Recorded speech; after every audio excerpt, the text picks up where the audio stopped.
नया chapter kingdom Animalia या animal kingdom. Weightage की बात करें तो इस बार 4 क्वेश्चन आए। 3 से 4 क्वेश्चन का वेटेज इस चैप्टर का है। बड़ा चैप्टर है और काफ़ी कुछ इसमें पढ़ना है।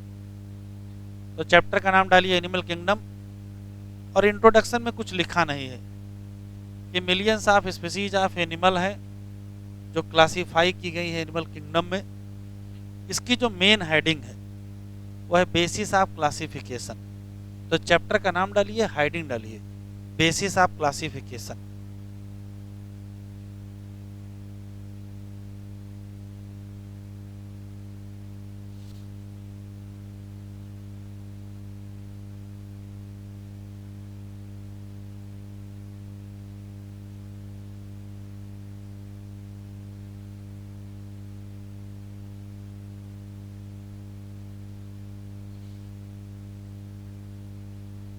Animal kingdom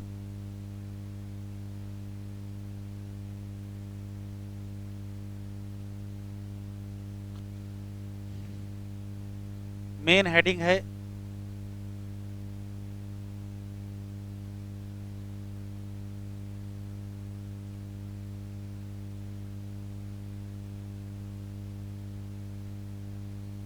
basis of classification.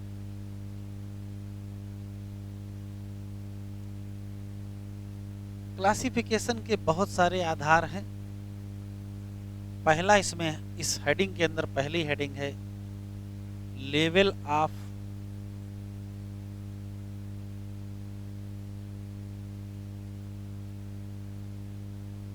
Organisation.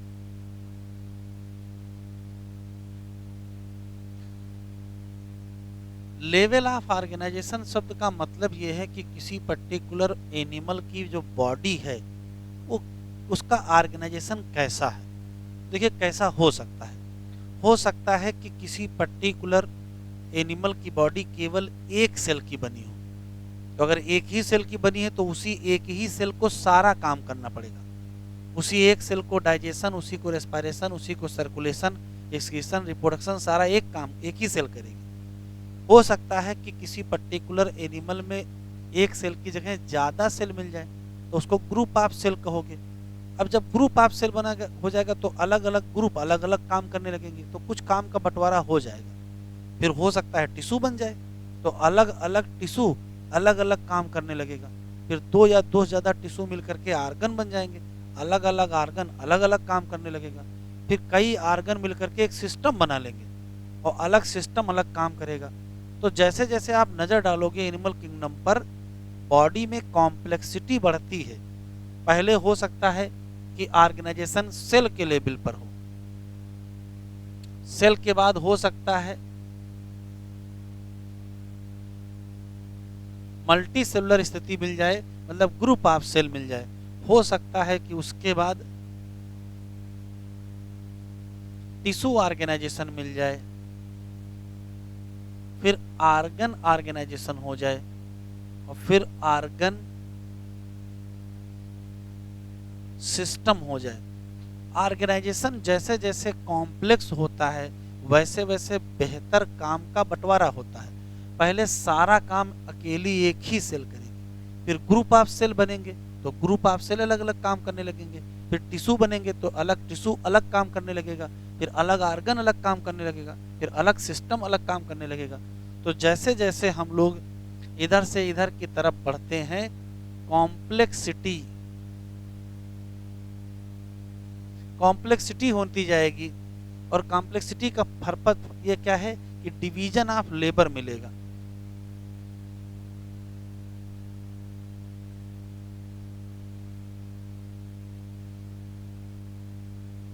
काम का बंटवारा होगा।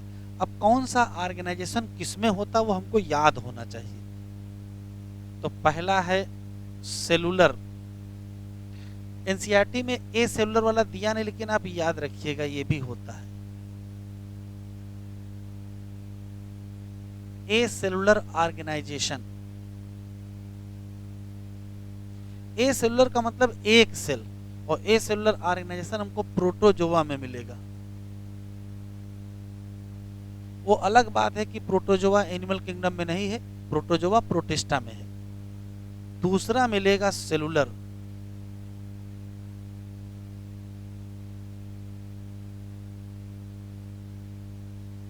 तो जैसे सेलुलर कहोगे वैसे हमको पोरीफेरा मिलेगा, या हम लोग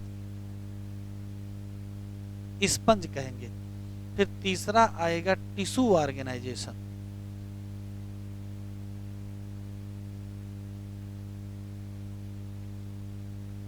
तो जैसे टिश्यू कहोगे वैसे सीलेंट्रेटा मिलेगा। सीलेंट्रेटा ना मिले तो इसी का एक भाई है टीनोफोरा। टीनोफोरा ग्रुप पहले इसी में था।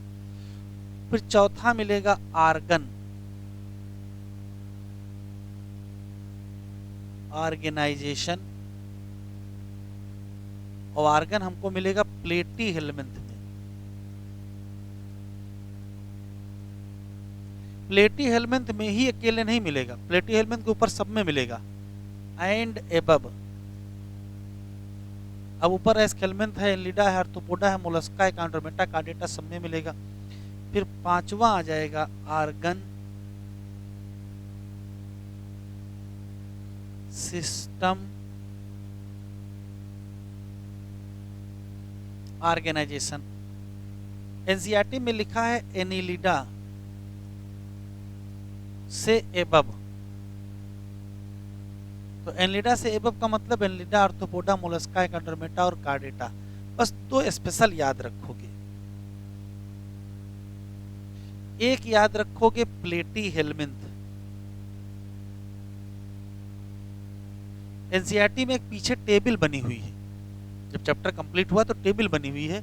तो प्लेटी हेलमिंथ क्या आगे लिखा है आर्गन एंड आर्गन सिस्टम। वैसे तो प्लेटी हेलमिंथ में आर्गन ऑर्गेनाइजेशन होता है, लेकिन आर्गन एंड आर्गन सिस्टम दोनों लिखा हुआ है। ऐसे ही एस्क हेलमिंथ, एस्क हेलमिंथ में आर्गन सिस्टम ही बताओगे। इस हेडिंग में जो समझाया वो एनलिडा से शुरू किया है आर्गन सिस्टम को, लेकिन वास्तव में एस्क हेलमिंथ में भी क्या है आर्गन सिस्टम है। इवन प्लेटी हेलमिंथ में भी थोड़ा सा क्या है आर्गन सिस्टम है। तो याद कैसे रखोगे कि ए सेलुलर तो एनसीईआरटी में दिया नहीं है, ये प्रोटोजोआ या अमीबा में होता है। हाँ यहाँ से दिया है, सेलुलर ऑर्गेनाइजेशन पोरीफेरा से या स्पंज मिलेगा, टिश्यू ऑर्गेनाइजेशन सीलेंट्रेटा टेनोफोरा मिलेगा, आर्गन प्लेटी हेलमिंथ से ऊपर मिलेगा और आर्गन सिस्टम एनलिडा से ऊपर मिलेगा। लेकिन एनलिडा से ऊपर का मतलब फिर प्लेटी हेलमिंथ छूट गया, एस्केलमेंथ छूट गया। फिर भी प्लेटी हेलमिंथ में आर्गन एंड आर्गन सिस्टम मान लोगे और एस्क हेलमिंथ में भी क्या मानोगे आर्गन सिस्टम। लिखो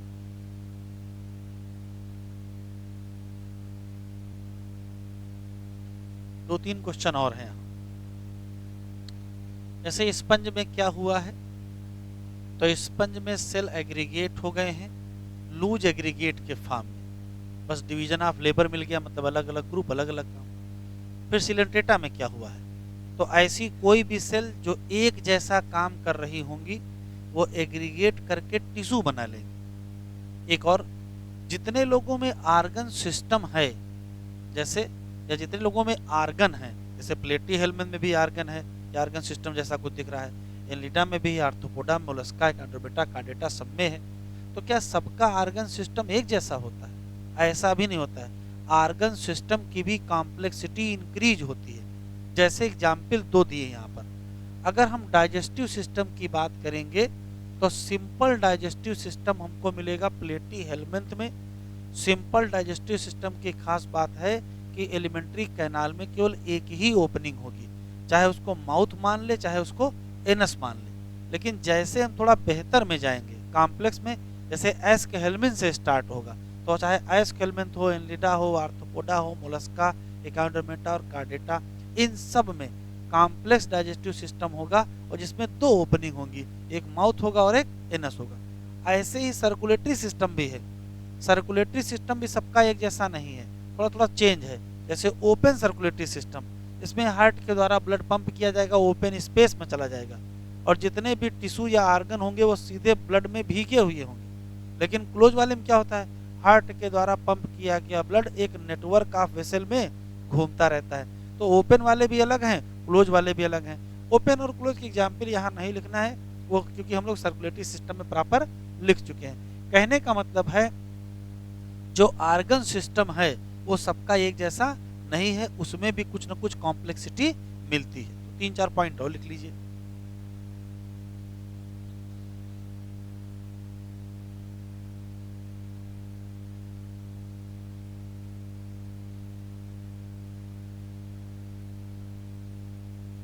cell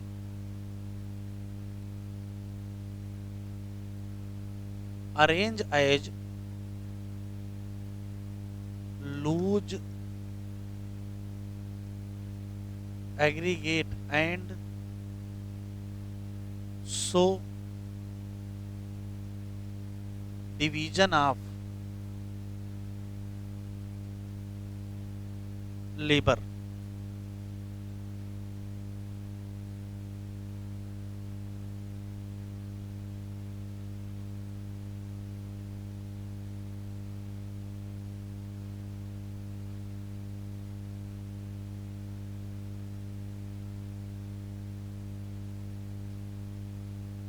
cells with similar function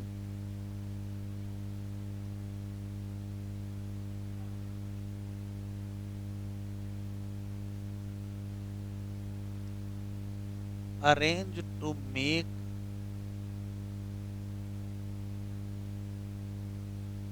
tissue।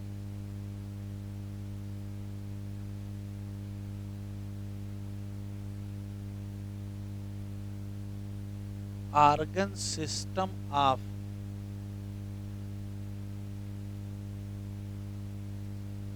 animal so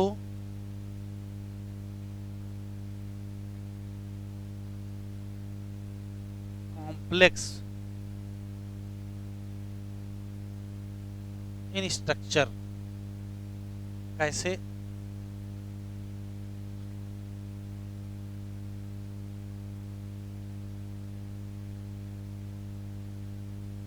अगर हम डाइजेस्टिव सिस्टम की बात करें तो ये होगा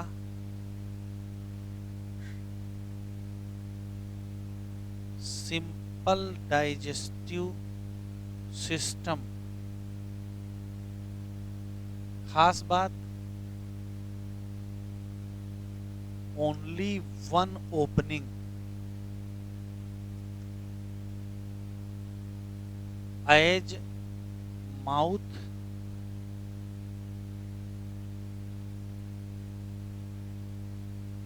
या एनस।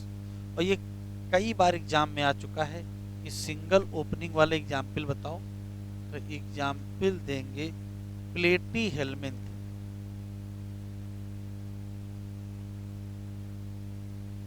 और प्लेटी हेलमिंथ के अंदर भी एग्जाम्पल पूछा गया है, उसमें आप फैसियोला बताओगे। याद रखेंगे टीनिया नहीं बताओगे, क्योंकि टीनिया सोलियम में माउथ और एनस कुछ भी नहीं होता है। तो फैसियोला बताओगे, प्लानेरिया बताओगे। तो ये इंपॉर्टेंट है। दूसरा है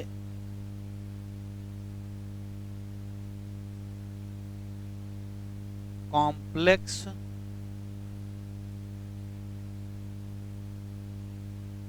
डाइजेस्टिव सिस्टम। क्या होगा,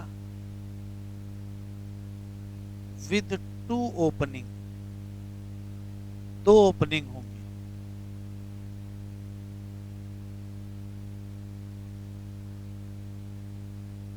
मतलब separate mouth and anus.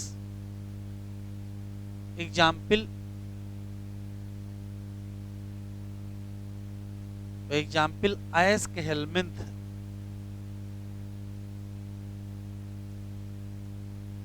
And एबब।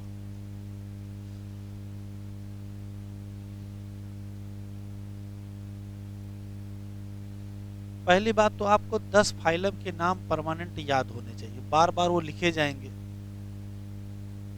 तो प्रोटोजोआ तो चलो खैर यहाँ है ही नहीं, मान लो तो प्रोटिस्टा में है, फिर भी Protozoa, Porifera, Coelenterata, Ctenophora, platyhelminth, aschelminth, Annelida, Arthropoda, Mollusca, Echinodermata, Hemichordata, Chordata, इतने नाम आपको याद होने चाहिए, बार बार एग्जाम्पल में आएंगे और इनका सीक्वेंस यही याद होना चाहिए। ऐसे ही सर्कुलेटरी सिस्टम,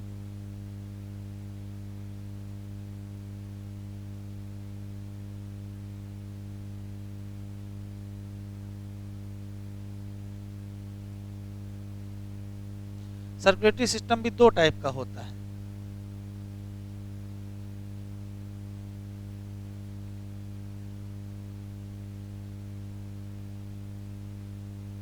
ओपन सर्कुलेशन मतलब हार्ट के द्वारा ब्लड पंप किया जाएगा ओपन स्पेस, और ब्लड में ही टिश्यू भीगे हुए बाथड होंगे। ब्लड पंप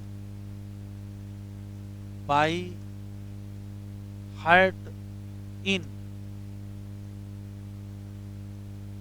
ओपन स्पेस, और दूसरी बात इसमें होगी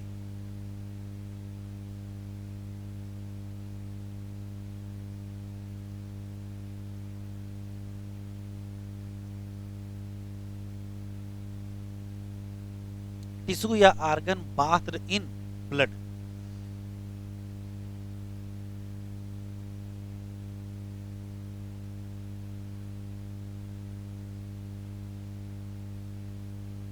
क्लोज सर्कुलेशन, इसमें ब्लड पंप किया जाएगा क्लोज नेटवर्क ऑफ वेसल में।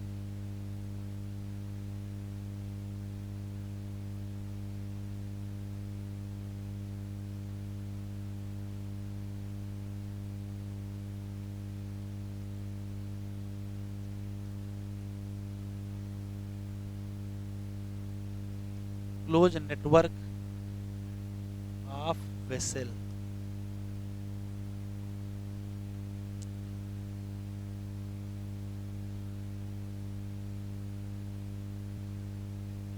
चलो एनसीईआरटी ओपन करो।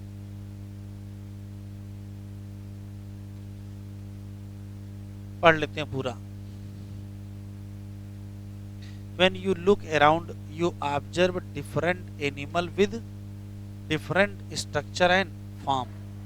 Over a millions species of animal have been described till now. The need of classification become all the more important.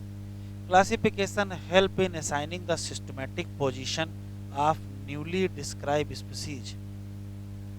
Basis of classification.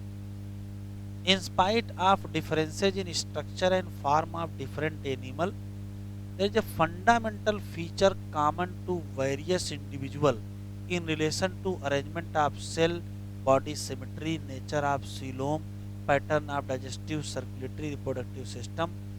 These features used as a basis of animal classification. पहला basis क्या है? Level. तो पहला level of organisation है, दूसरा जो basis है वो सिमेट्री है, तीसरा आधार डिप्लो ट्रिप्लोब्लास्टिक है, चौथा आधार सीलोम है, पांचवा सेगमेंटेशन है, छठा नोटोकार्ड है। तब उसके बाद फिर से base standard classification of animal शुरू होगा, और यहाँ जितने फाइलम होंगे उन सब को हमको डिटेल में एक एक पढ़ना है।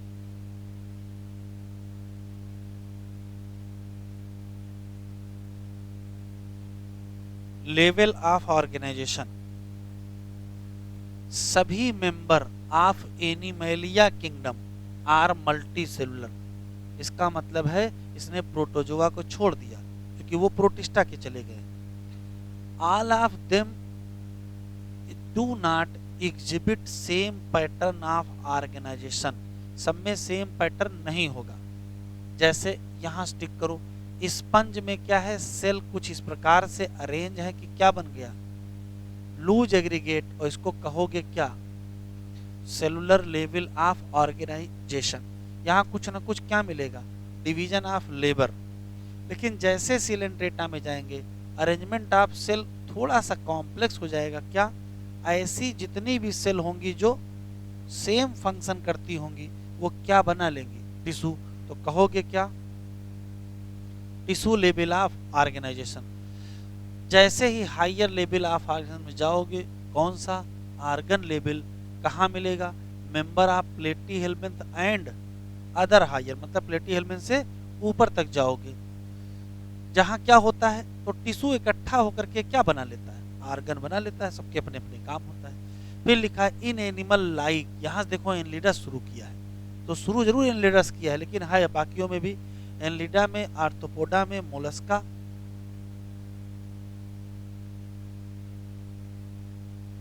Echinodermata and chordata. तो कौन किसका नाम नहीं लिया? ना प्लेटी हेलमिंथ का लिया है, ना एस्केलमिंथ का लिया है, ना हेमिकार्डेट का नाम लिया है। आर्गन्स एसोसिएट हो जाएंगे और बना लेंगे क्या? सिस्टम। तो कहोगे क्या उसको? और सबका स्पेसिफिक फंक्शन होगा, इसको ऑर्गन सिस्टम कहोगे। बस ये कह रहा है कि organ system of different animal में क्या है? पैटर्न ऑफ कॉम्प्लेक्सिटीज मिलेगी। अब कॉम्प्लेक्सिटी किस प्रकार से मिलेगी? तो देखो, डाइजेस्टिव सिस्टम जो प्लेटी हेलमिंथ का है उसमें केवल एक ओपनिंग है। अब उसको चाहे आप माउथ मान लो और चाहे उसको एनस मान लो। इसका मतलब ये कैसा है? इनकम्प्लीट। ये सिंपल सिस्टम है, तो जहाँ सिंपल डाइजेस्टिव लिखे तो उसके नीचे इनकम्प्लीट लिख दीजिए। ये इनकम्प्लीट डाइजेस्टिव सिस्टम है। दूसरा कंप्लीट डाइजेस्टिव सिस्टम कैसा है? जिसमें दो ओपनिंग होंगी, तो एक माउथ होगा और एक एनस होगा। ऐसे सर्कुलेटरी का भी हाल है। ओपन टाइप है जिसमें ब्लड को पंप करोगे हार्ट के द्वारा, सेल और टिश्यू सीधे भीगे हुए होंगे किसमें? ब्लड में। जबकि क्लोज में जाओगे तो ब्लड सर्कुलेट करता रहेगा किसमें? ब्लड वेसल में, जिसमें आर्टरी, वेन और कैपिलरी है। सिमेट्री।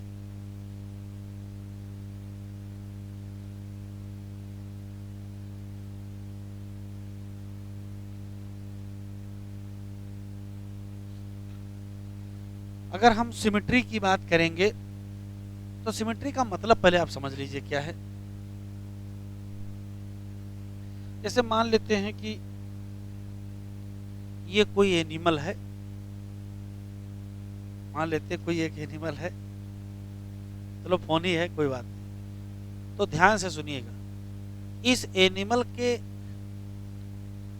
एक्सिस से, इस एनिमल के एक्सिस से कोई लाइन गुजरे और ये एनिमल दो बराबर भागों में बटेगा या दो बराबर भागों में नहीं बटेगा, इस आधार से सिमेट्री तय होती है। तो यदि किसी भी एनिमल को दो बराबर भागों में बांटने का प्रयास किया जाए, टू इक्वल पार्ट में बांटा जाए और वो ना बट पाए, ऐसी कोई लाइन ही ना हो जो इसको दो बराबर भागों में बांट दे, तो ऐसे एनिमल को कहेंगे एसिमेट्री, और एनिमल को कहोगे एसिमेट्रिकल एनिमल।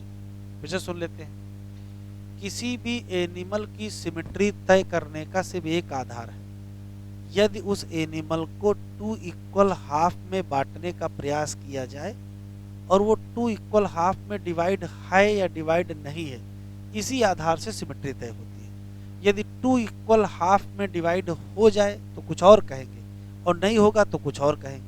तो यदि दो बराबर भागों में बटा नहीं, चाहे जैसे प्रयास कर लीजिए, चाहे ऐसे काट के देखिए, चाहे ऐसे काट के देखिए, चाहे ऐसे काट के देखिए, कैसे भी दो बराबर भागों में नहीं बटा, तो उसको कहते हैं एसिमेट्रिकल एनिमल, और सिमेट्री को कहेंगे ए सिमेट्री। लेकिन कभी कभार ऐसा होता है कि किसी एनिमल को दो बराबर भागों में बांटने का प्रयास करते हैं और वो दो बराबर भागों में बट जाता है। जैसे मान लेते हैं ये सर्कल है, ऐसे इसको आप ऐसे दो बराबर भागों में बांटोगे तो भी बट जाएगा, और ऐसे बांटोगे तो भी बट जाएगा, और ऐसे बांटोगे तो भी बट जाएगा। ऐसे मतलब कई प्लेन से दो बराबर भागों में बट जाए, एक ऑप्शन ये है। और हो सकता है कई प्लेन से ना हो, केवल एक प्लेन से दो बराबर भागों में बांटा जा सके।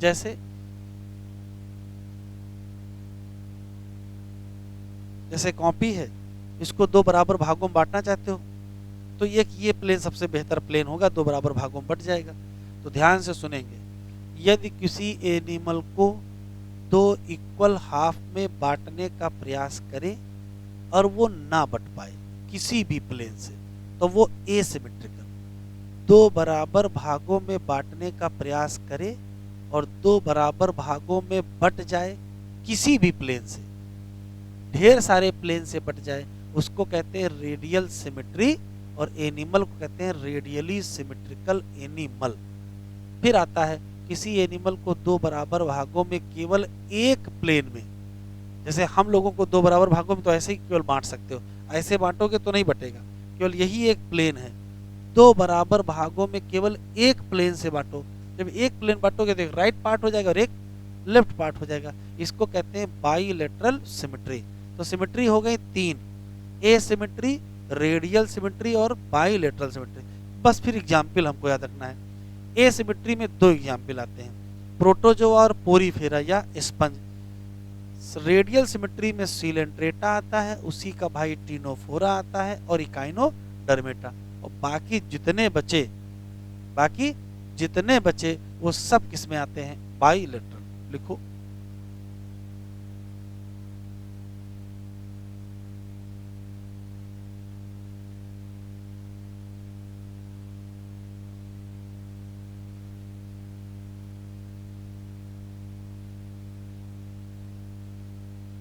Symmetry of animal body.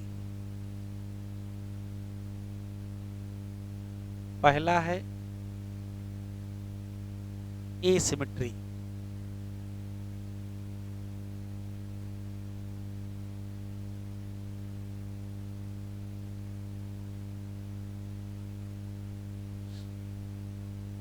A symmetry मतलब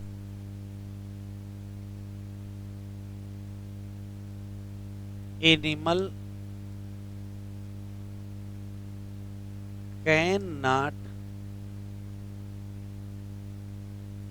divide into two equal half by any plane.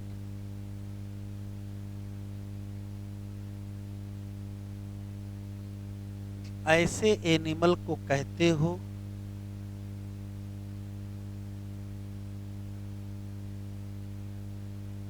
Asymmetrical animal. और एग्जाम्पल में आते हैं प्रोटोजोआ,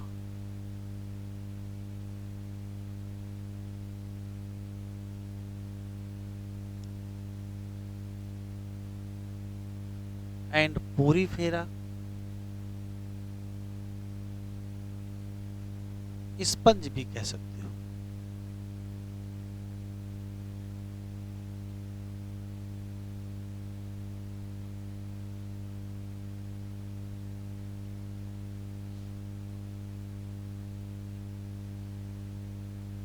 दूसरा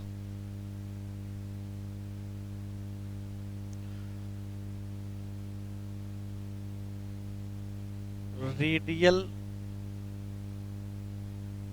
सिमेट्री।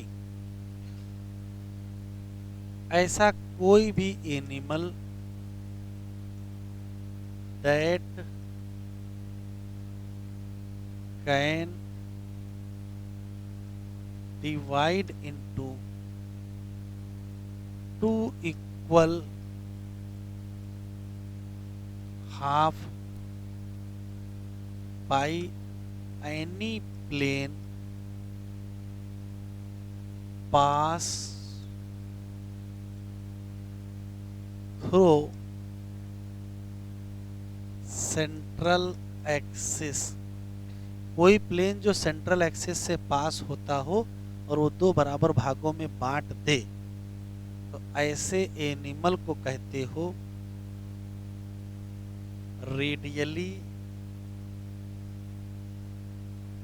Symmetrical animal.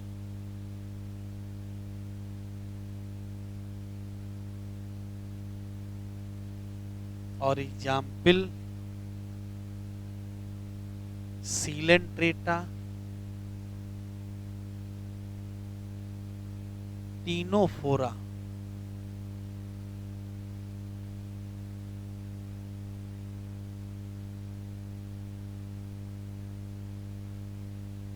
क्टिनोफोरा और इकाइनोडर्मेटा।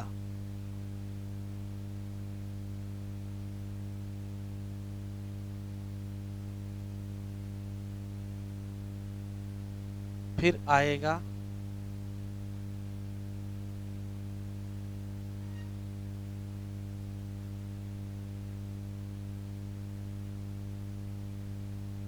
Bilateral symmetry. ऐसा कोई भी एनिमल जो डिवाइड हो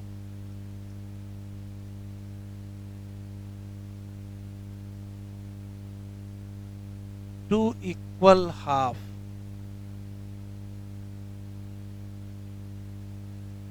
कौन सा?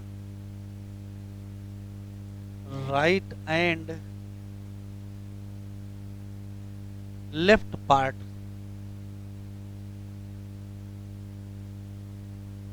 बाय ओनली वन प्लेन, केवल एक प्लेन से।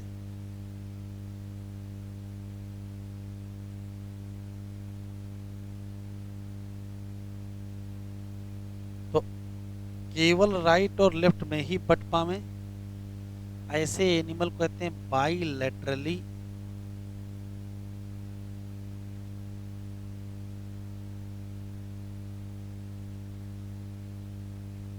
Symmetrical animal. और एग्जाम्पल देखो, प्रोटोजोआ पूरी फेरा ऊपर चले गए, सिलेंटेटा कांडोमेटा वहीं रह गए, तो बचे कौन? तो प्लेटी हेलमिंथ,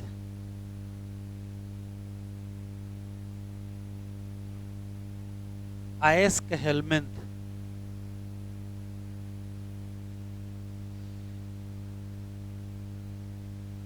एनीलिडा, आर्थ्रोपोडा, मोलस्का, ठीक है, और हेमीकार्डेटा और कार्डेटा।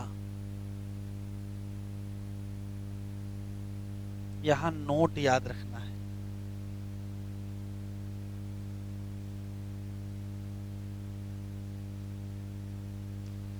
सुन लीजिए, पहला सवाल है कि स्पंज एसिमेट्रिकल क्यों है?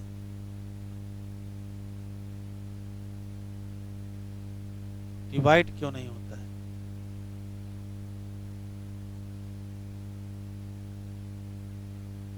कोई तो कारण होगा, तभी तो दो बराबर भागों में बांट नहीं पा रहे हैं। और बहुत सारी सेल तो सब में है। दूसरा सवाल, अमीबा या प्रोटोजोआ के मेंबर एसिमेट्रिकल हैं, क्यों? तो सबका अलग अलग कारण है। अमीबा एसिमेट्रिकल है क्योंकि उसका शेप निश्चित नहीं है। जब किसी का शेप निश्चित होगा तभी तो दो बराबर भागों में बांटोगे। और स्पंज एसिमेट्रिकल है क्योंकि कॉलोनी बना के रहते हैं। कॉलोनी को दो भागों में बांटोगे आप तो किसी तरफ ज्यादा चला जाएगा, किसी तरफ कम चला जाएगा, इंडिविजुअल मिलेगा नहीं। फिर आता है मोलस्का, वैसे किसमें है? Bilateral symmetrical. मोलस्का में ऐसा कोई व्यक्ति है जो एसिमेट्रिकल है?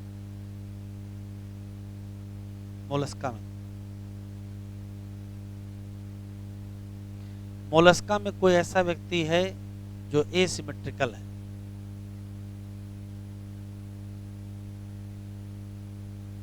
तो मोलस्का में है स्नेल, घोंघा।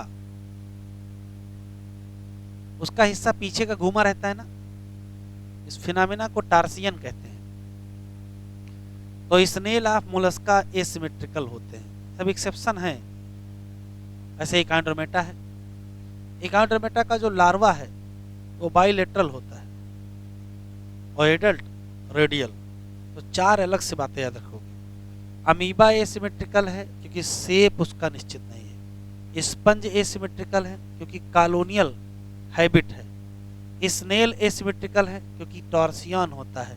और एकांड्रोमेटा का एडल्ट कुछ और है और लार्वा कुछ और है। ये इतना लिखना है, अगले पेज पर लिखते हैं।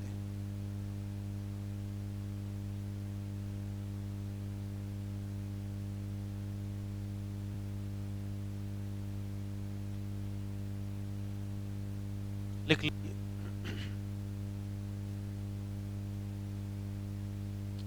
अमीबा, बातचीत न करें, बातचीत ना करें,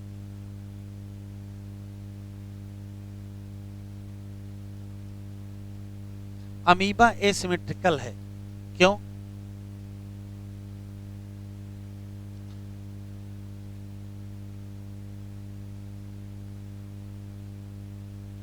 शेप ही बदलता रहता है, शेप ही निश्चित नहीं तो कैसे सिमेट्री निकालोगे?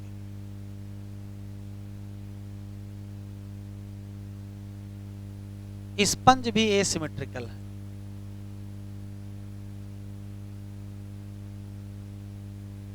क्यों?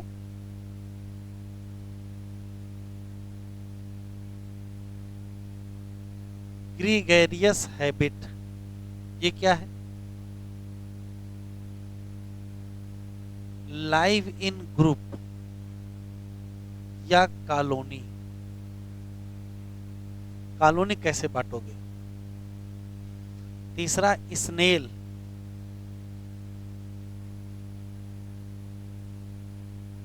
भी एसिमेट्रिकल है।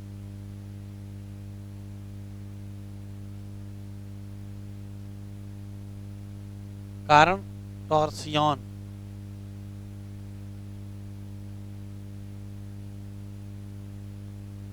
फिनोमेना जिसमें होता है रोटेशन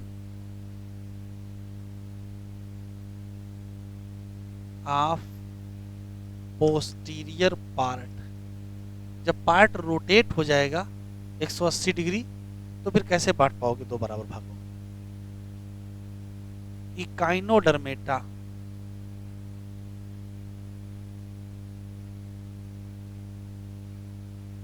का जो लार्वा है और जो एडल्ट है, लार्वा बाइलेटरल है जबकि एडल्ट रेडियल है।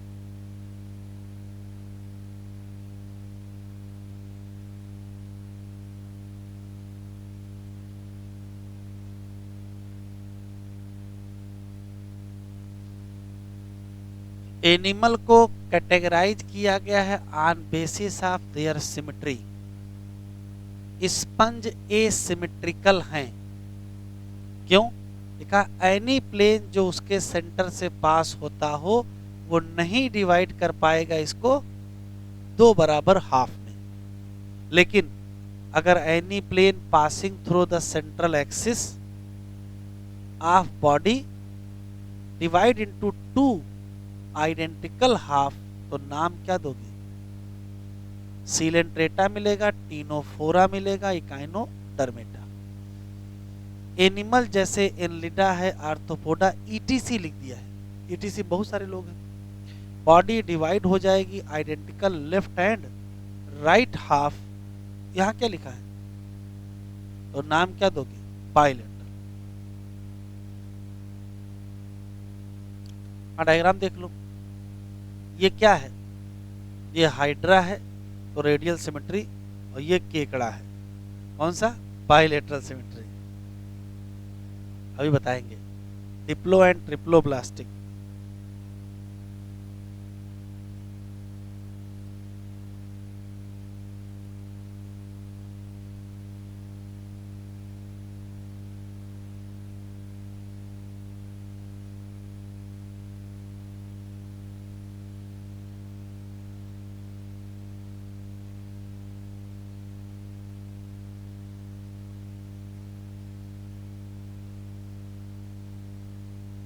बातचीत ना करें, इधर देखें।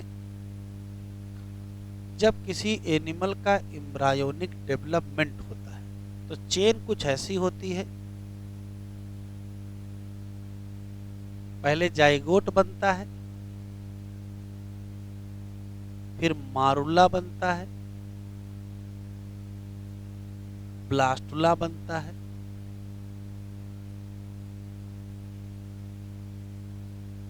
और गैस्ट्रुला बनता है।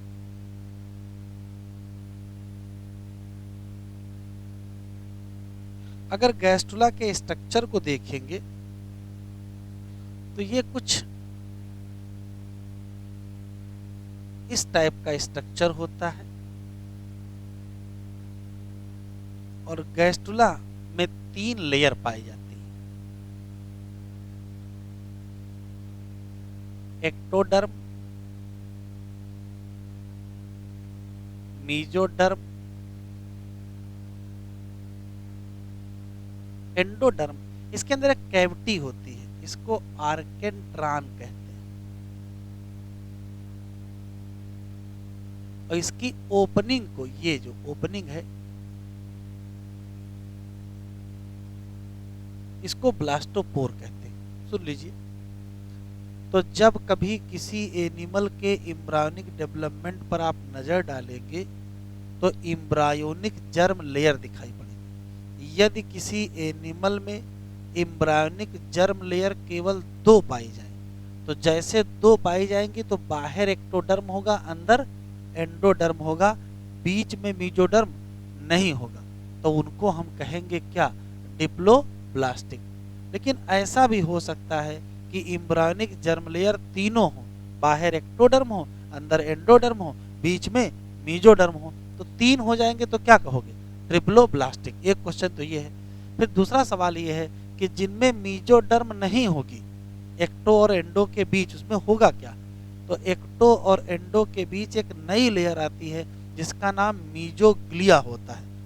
मीजोग्लिया और मीजोडर्म में अंतर है।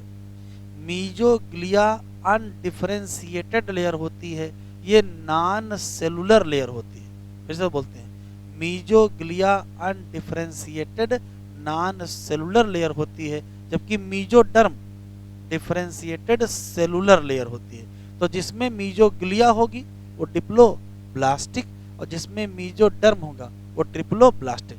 बस एग्जाम्पल बचे हैं। एग्जाम्पल में डिप्लोब्लास्टिक में आप सीलेंट्रेटा को याद रखोगे, डिप्लोब्लास्टिक में सीलेंट्रेटा या उसी के साथ ही टीनोफोरा याद रखोगे। बाकी जितने लोग हैं तो बचे कौन, platyhelminth, aschelminth, Annelida, Arthropoda, Mollusca, Echinodermata और कार्डेटा, ये सब के सब क्या हैं, ट्रिप्लोब्लास्टिक। लिखो,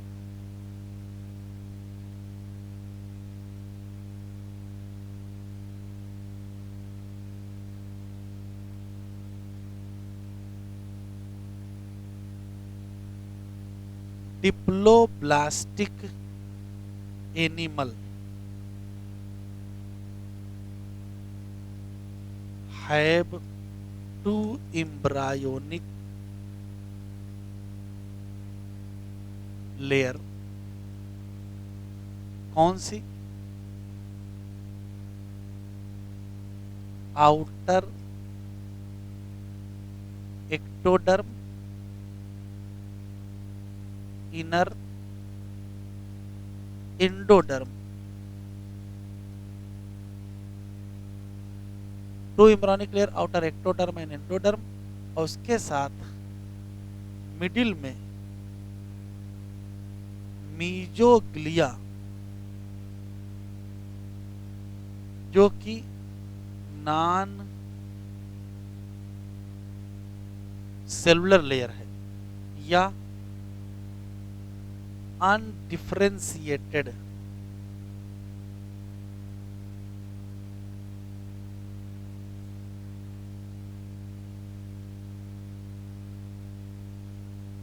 लेयर है। डिप्लोब्लास्टिक एनिमल के एग्जाम्पल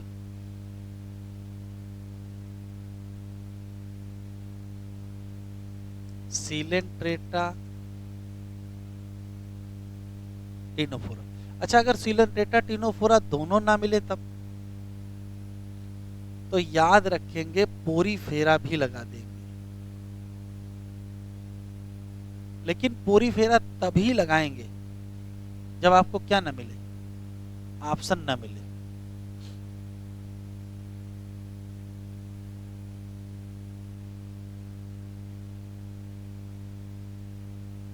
हो गया।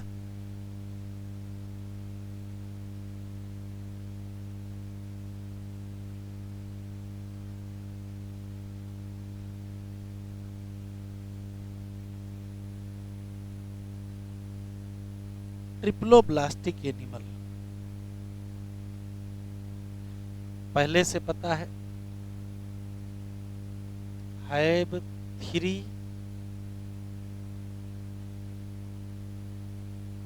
Embryonic layer. जब 3 होंगी तो आउटर, मिडिल और इनर। आउटर होगी इक्टोडर्म, मिडिल होगी मीजोडर्म और इनर होगी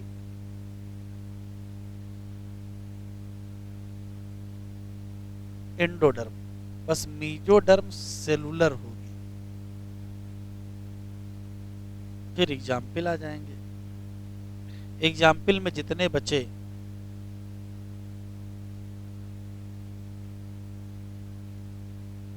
प्लेटी हेलमेंथ से ले करके कहां तक, कार्डेटा तक, सब।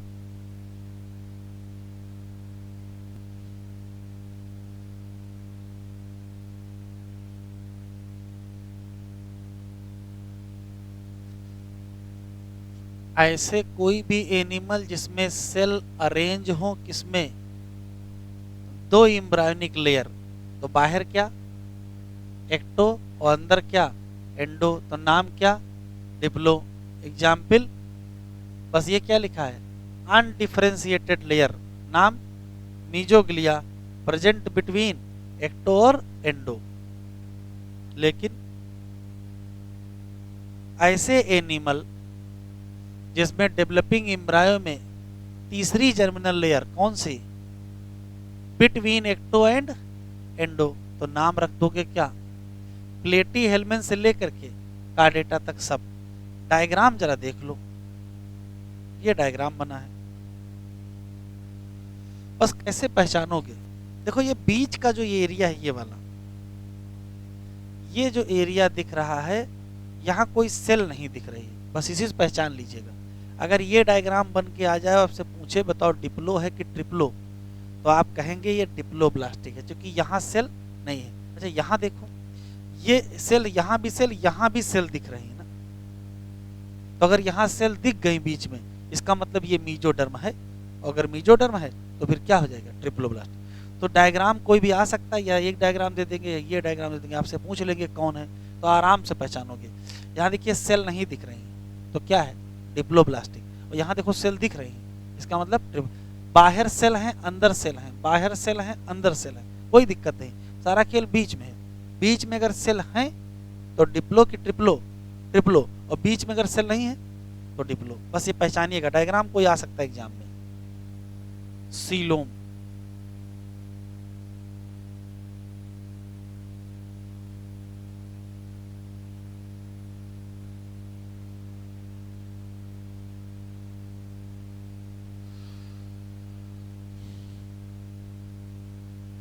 ध्यान से सुनेंगे।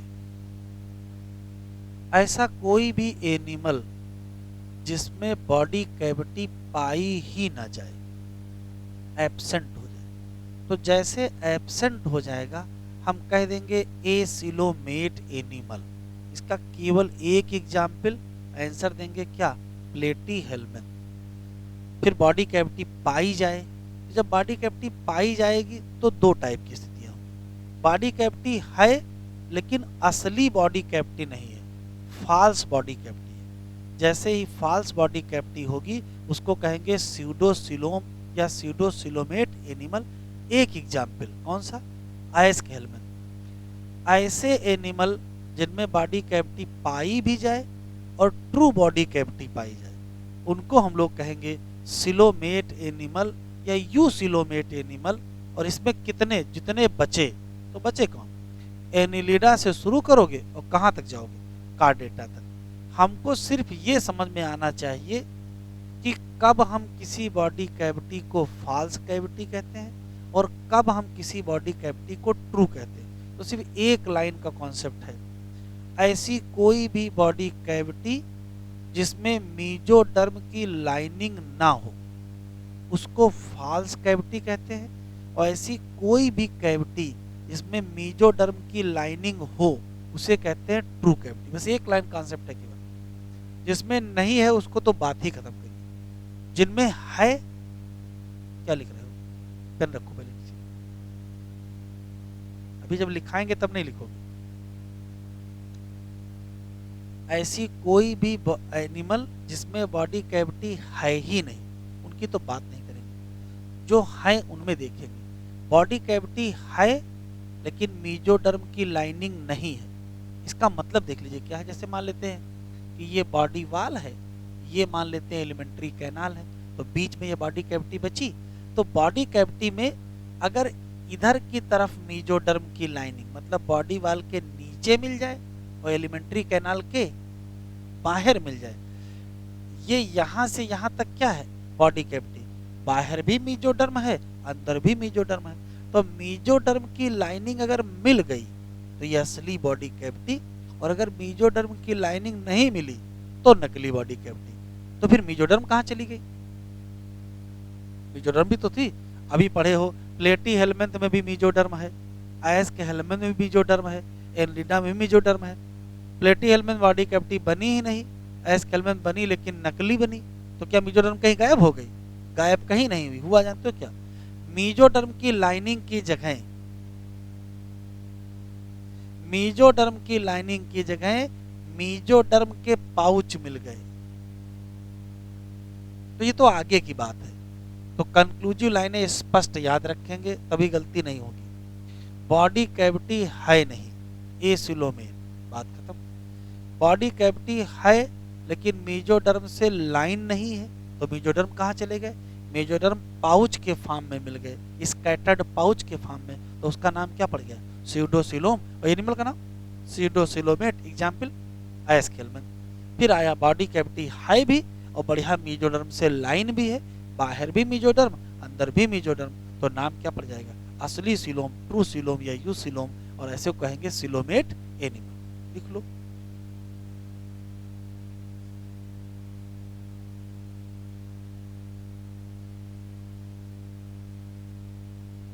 सिलोम पहला, एसिलोमेट एनिमल।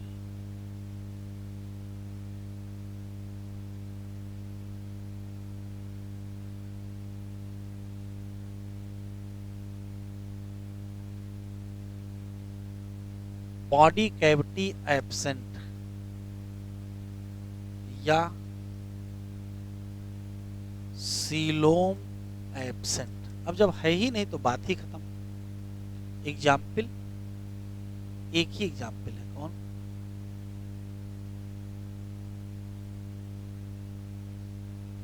प्लेटी हेलमिंथ। और प्लेटी हेलमिंथ अगर ना मिले तो क्या बताओगे? तो आंसर फ्लैट वर्म दे देना। ठीक है, हो सकता ही मिल जाए। दूसरा pseudo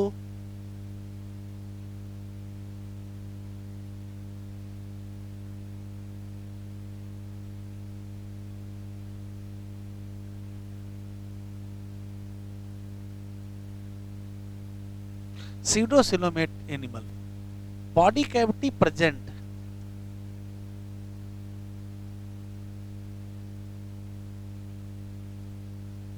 but not true body cavity।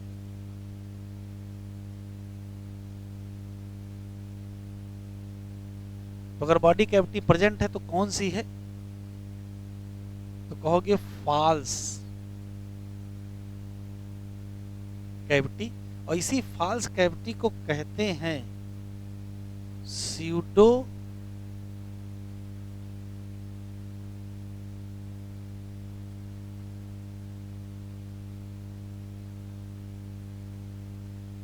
Coelom.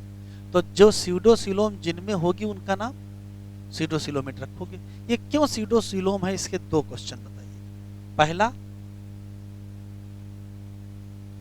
Body cavity not line by mesoderm, और दूसरा mesodermal pouch scattered in body cavity।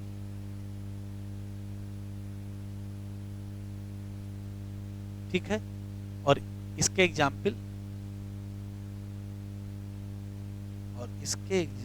है आइसकेल मिंथ ना मिले तो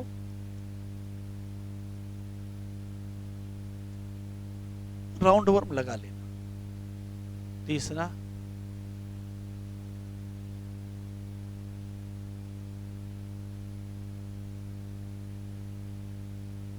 coelomate animal true body cavity.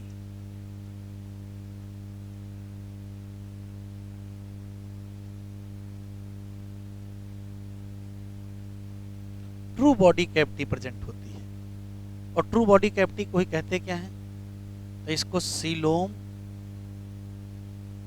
या इसी को यू सीलोम कहते हैं, इसी को ट्रू यू सीलोम भी कहते हैं। अब ट्रू बॉडी कैविटी की पहचान क्या है, तो कहोगे body cavity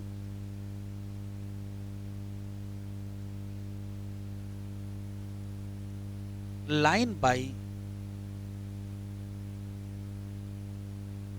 mesodermal layer. Example, जितने बच्चे सब एग्जाम्पल यहां लिख दीजिए। कौन, तो एनीलिडा से शुरू करो, कहां तक, कार्डिका। बस दो स्पेशल सवाल हैं। असली वाली बॉडी कैविटी किनमें है, एनीलिडा, आर्थ्रोपोडा, मोलस्का, इकाइनोडर्मेटा और कार्डेटा। हेमिकार्डेटा को बार बार इस नाते नहीं बोलते हैं क्योंकि वो बहुत विशेष नहीं है, उसमें कुछ छोटे सी बात है। इन जनरल जो मेजर फाइलम है, तो आप एनीलिडा में देखोगे, आर्थ्रोपोडा में देखोगे, मोलस्का में देखोगे, इकाइनोडर्मेटा में और कार्डेटा। क्या जितने लोगों में असली वाली बॉडी कैविटी होती है वो सब एक जैसी होती है, तो कहोगे नहीं होती। असली बॉडी कैविटी भी दो टाइप की होती है, असली वाली भी दो टाइप की होती है। एक होती है साइजोसीलोम, एक होती है इंटेरोसीलोम। साइजोसीलोम और इंटेरोसीलोम में अंतर होता है। साइजोसीलोम एनीलिडा में पाई जाती है, आर्थ्रोपोडम पाई जाती है, मोलस्कम पाई जाती है, और इंटेरोसीलोम इकाइनोडर्मेटम पाई जाती है और कार्डेटा में। अच्छा, एक और हीमोसीलोम होती है, नहीं सुने, हीमोसीलोम भी होती है। आर्थ्रोपोडा और मोलस्का की जो बॉडी कैविटी होती है उसमें ब्लड भरा होता है। अगर बॉडी कैविटी में ब्लड भर जाए तो उसको हीमोसीलोम कहते हैं। किसमें पाई जाएगी, आर्थ्रोपोडा, मोलस्का। तो असली वाली भी में बहुत सारे खेल हैं। असली है किसमें किसमें, Annelida, Arthropoda, Mollusca, Echinodermata, chordata. असली वाली भी दो टाइप की है, साइजोसीलोम और इंटेरोसीलोम। साइजोसीलोम एनीलिडा, आर्थ्रोपोडा, मोलस्का में है, और इंटेरोसीलोम इकाइनोडर्मेटा और कार्डेटा में है। आर्थ्रोपोडा मोलस्का में ब्लड भर गया है तो उसका नाम हीमोसीलोम। लिखें,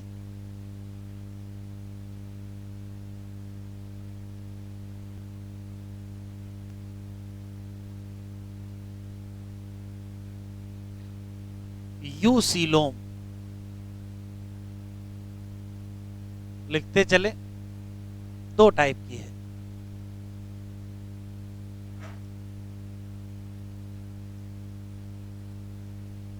साइजोसीलोम और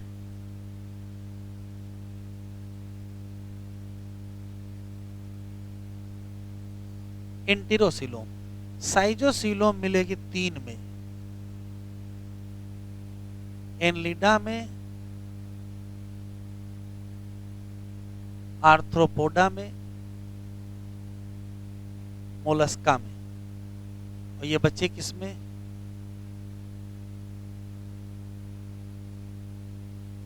इकाइनोडर्मेटा में और कार्डेटा। एक स्पेशल बात,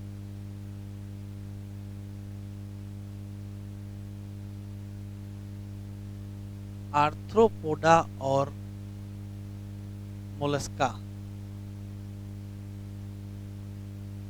की जो बॉडी कैविटी है उसको कहते हैं हीमोसीलोम।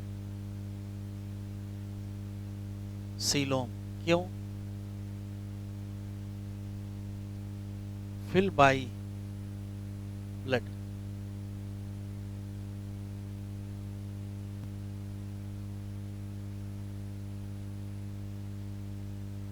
हो गया?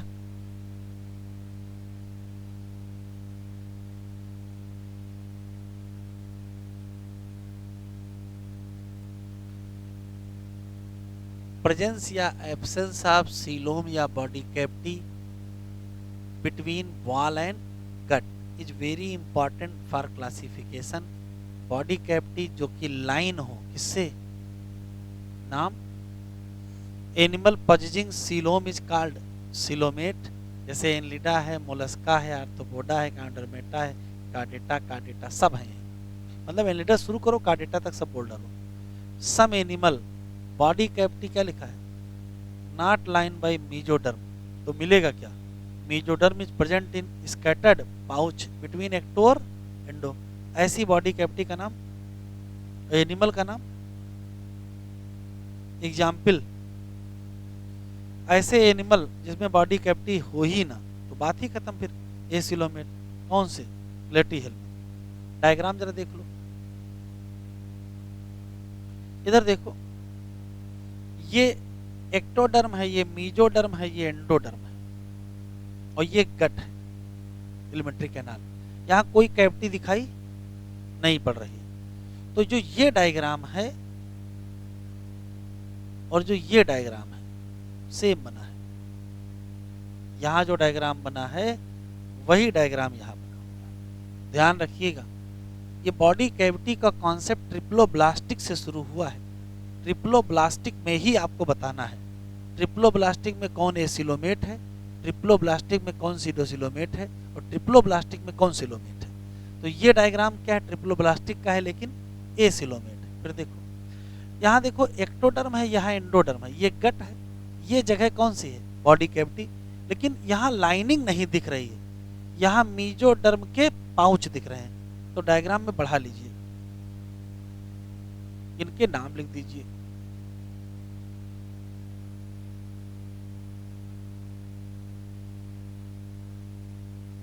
अगर मीजोडर्म के पाउच मिल जाएं तो ये क्या है?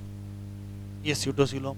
फिर देखो, ये एक्टोडर्म है, ये एंडोडर्म है, बीच में देखो क्या है? ये देखो मीजोडर्म की लाइनिंग है, ये मीजोडर्म की लाइनिंग है, ये मीजोडर्म की लाइनिंग है। तो मीजोडर्म की अगर लाइनिंग मिल गई तो क्या कहोगे? स्पष्ट यूसुलोम है। तो यहाँ मीजोडर्म की लाइनिंग है, ये एक्टोडर्म, ये मीजोडर्म, ये एंडोडर्म, ये जो जगह खाली है यही बॉडी कैविटी है, ये यूसिलोम है। यहाँ भी देखो जगह खाली है, लेकिन फर्क दिख रहा है। तो यहाँ मीजोडर्म के पाउच हैं और यहाँ लाइनिंग। एग्जामिनर करेगा क्या? कोई एक डायग्राम आपको दे देगा, और डायग्राम देख के ये नहीं पूछेगा बताओ ये बॉडी कैविटी कौन सी है, ये एसिलोम है, ये सीडोसिलोम है, या सीलोम है। डायग्राम दे करके नाम पूछ लेगा एनिमल का, या कोई एनिमल दे देगा और पूछ लेगा इसमें से कौन सा स्थिति है सही। तो अगर ये डायग्राम दे दिया तो कौन सा एनिमल लगाओगे? तो एस खेलमेन का कोई एनिमल लगाओगे, अब उसमें कोई भी एनिमल दे सकता है। सेगमेंटेशन,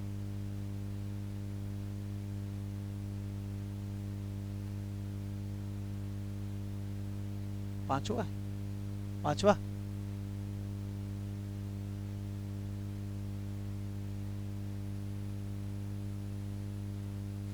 सेगमेंटेशन में सिर्फ इतनी सी बात है कि दुनिया में जितने भी एनिमल हैं या तो उनकी बॉडी सेगमेंटेड है या तो अनसेगमेंटेड है। तो अनसेगमेंटेड मतलब सेगमेंट ना होना, और सेगमेंटेड मतलब सेगमेंट में बटा होना। तो कौन कौन अनसेगमेंटेड है?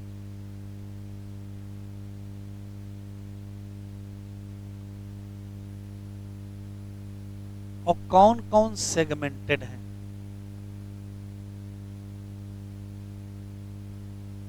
तो सुन लीजिए, प्रोटोजोआ तो है ही नहीं, मान लीजिए एनिमल किंगडम में पोरीफेरा शुरू करेंगे। पोरीफेरा, सिलेंटेटा, प्लेटीहेल्मिन्थ और एस्केल्मिन्थ ये सब अनसेगमेंटेड में आते हैं। Porifera, Coelenterata, platyhelminth, aschelminth unsegmented, Annelida segmented, Arthropoda segmented और कार्डेटा सेगमेंटेड। तो एकाउंटरमेटा और मोलस्का फिर से क्या हो गए, अनसेगमेंटेड। तो अनसेगमेंटेड के एग्जाम्पल बता दो। अनसेगमेंटेड लिखते चलो, पोरीफेरा, सिलेंटेटा, प्लेटीहेल्मिन्थ,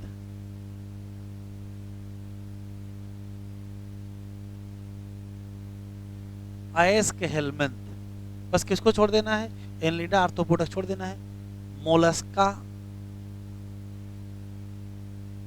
इकाइनोडर्मेटा और अब इधर आ जाओ। सेगमेंटेड में अगर आओगे तो सेगमेंटेड में लिखोगे एनिलिडा, आर्थ्रोपोडा एंड कार्डेटा। एक और क्वेश्चन, जो सेगमेंटेड एनिमल है उनकी पहचान होती है, body externally and internally segment में डिवाइड होती है, और सेगमेंट में डिवाइड होने का मतलब है कि कोई आर्गन रिपीट होना चाहिए। अगर आर्गन रिपीट हो रहा है तभी वो रियल में सेगमेंटेशन है, with repetition of some argon.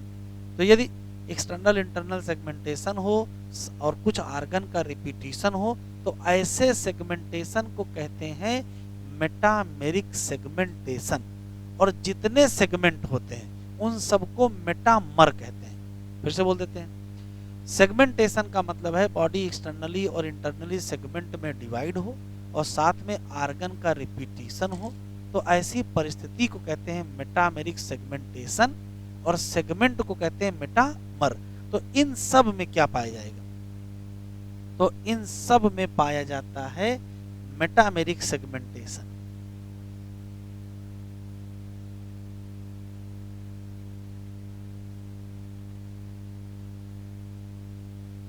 इसकी पहचान होती है बॉडी डिविजिबल इनटू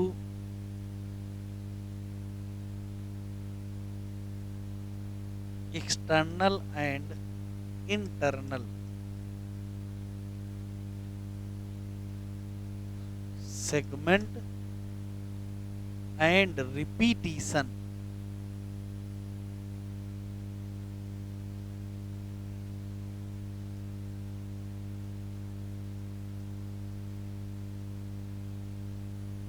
तो यहां जो सेगमेंट्स होते हैं उनको मेटामर कहते हैं। एक बात स्पेशल याद रखिएगा, अगर क्वेश्चन स्पेशली पूछ ही ले कि एक्सटर्नल और इंटरनल सेगमेंटेशन अच्छे से कहां दिखाई पड़ता है, तो एनिलिडम दिखाई पड़ता है। आर्थ्रोपोडा और कार्डेटा में इंटरनल सेगमेंटेशन और एक्सटर्नल सेगमेंटेशन बहुत स्पष्ट नजर नहीं आता। आर्थ्रोपोडम तो फिर नजर आता है, कार्डेटम तो बहुत कम नजर आता है। एक नोट लिख लेंगे, एनसीईआरटी में दिया नहीं है। एक है pseudo metameric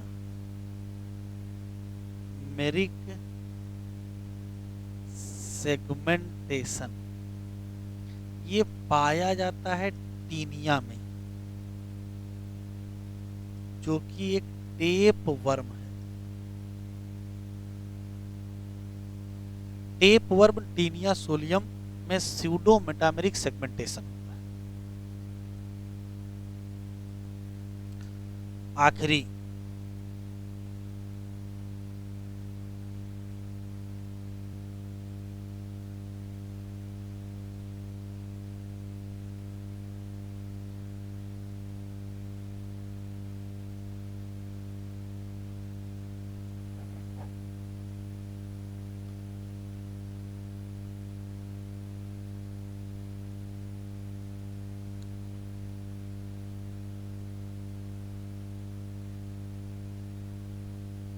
notochord. Notochord rod like mesodermal structure होता है, कुछ एनिमल के डार्सल साइड में पाया जाता है।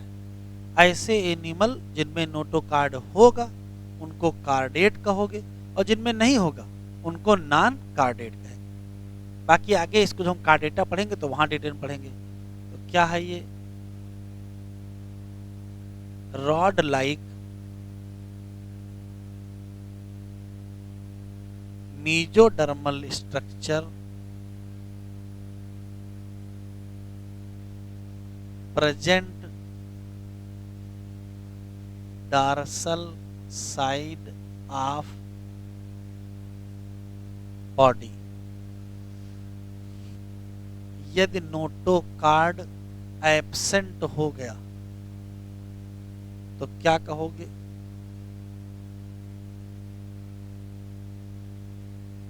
Non chordate animal. बस एग्जाम्पल बता दो। तो पोरीफेरा से लेकर के कहां तक? हेमिकार्डेटा तक।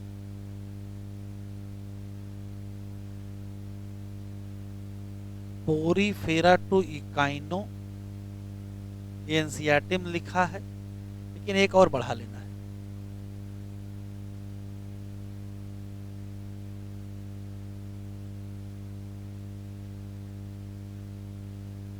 हेमिकार्डेटा में भी नोटोकार्ड है नहीं, और नोटोकार्ड प्रेजेंट, तो अगर प्रेजेंट है तो कार्डेटा एनिमल कहोगे। एग्जाम्पल, कार्डेट आएंगे जो कि 3 टाइप के, यूरोकार्डेट, सिफेलोकार्डेट और वर्टिब्रेट। और वर्टिब्रेट में फिश, एम्फीबिया, रेप्टाइल, बर्ड और मैमल।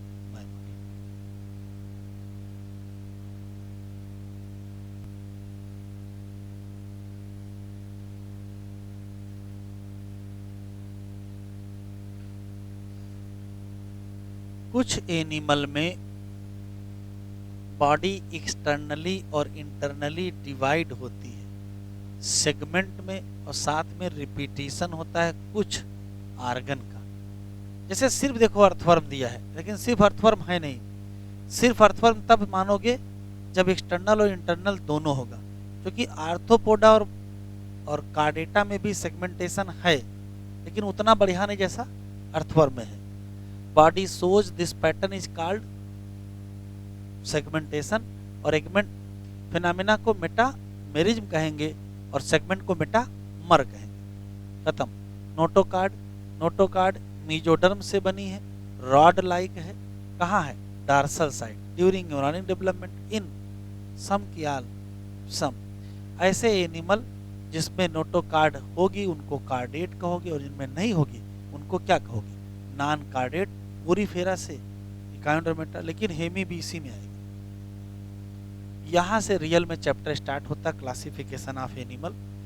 और इस हेडिंग में सिर्फ ये एक फ्लो चार्ट बना है, तो केवल फ्लो चार्ट देख लीजिए। जितने एनिमल यहाँ हैं वो सब मल्टी सेलुलर हैं। पहले ऑर्गेनाइजेशन लेवल पे बांट दीजिए। सेलुलर ऑर्गेनाइजेशन में कौन आएंगे?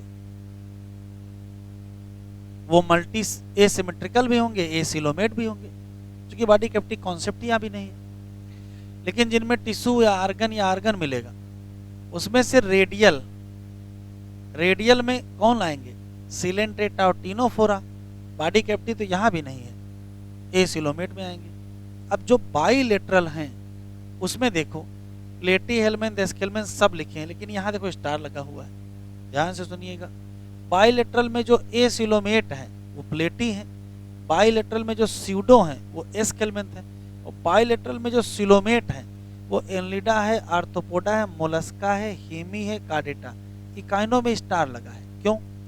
इकाइनो यहाँ बाइलेटरल में लिखा है। क्यों? क्योंकि इकाइनोडर्मेट का लार्वा बाइलेटरल है। एडल्ट कहाँ होना चाहिए? रेडियल में। एक और क्वेश्चन याद रखिए, अगर आपसे क्वेश्चन पूछे एसिलोमेट एनिमल, क्या बताओगे? तो तुरंत आप प्लेटीहेल्मिन्थ बताओगे, इसमें कोई शक नहीं है। लेकिन एसिलोमेट देखो, सिलेंट्रेटा भी एसिलोमेट है, टिनोफोरा भी एसिलोमेट है, और पोरीफेरा भी एसिलोमेट है। तो अगर एसिलोमेट पूछा गया और कहीं आपको आंसर नहीं मिला तो आप ये सब लगा दीजिएगा। यहां से हमको एक एक फाइलम पढ़ना। पहला फाइलम पोरीफेरा,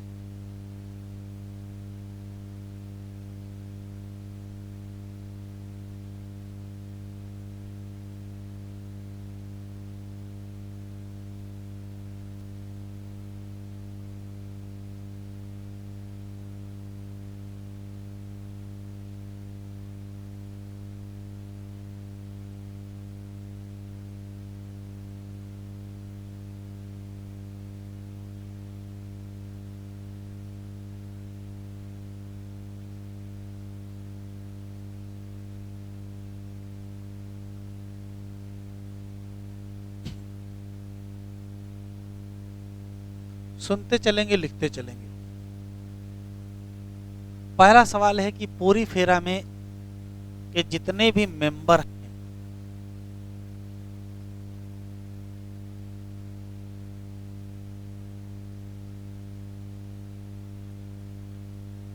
उनको कहते क्या हैं? Commonly known as sponge. अगर स्पंज आंसर न मिले तो इनको कहते हैं पोर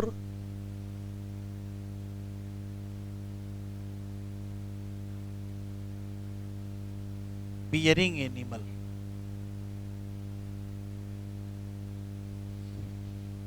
पोरीफेरा के मेंबर को कहा जाता है प्रिमिटिव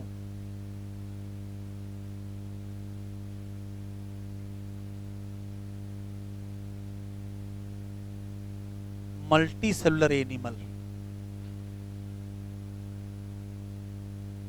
वो 6 क्वेश्चन एक साथ बता दीजिए। Organisation, symmetry, coelom, acoelomate, segmentation, non segmented, और नोटोकार्ड। नोटोकार्ड एब्सेंट, और कुछ छूट गया करेक्टर? सारे करेक्टर हैं। डिप्लोब्लास्टिक और ट्रिप्लो, तो डिप्लो में काउंट होंगे। अगर काउंट करोगे तो डिप्लो में। लिख लो एक लाइन में सारे।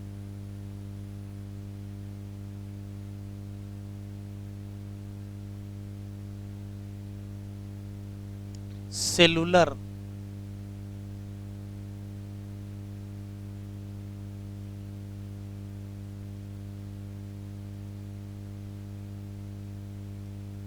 ऑर्गेनाइजेशन, उसके बाद क्या था?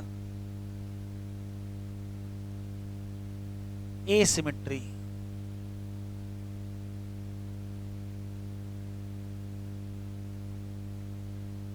डिप्लोब्लास्टिक,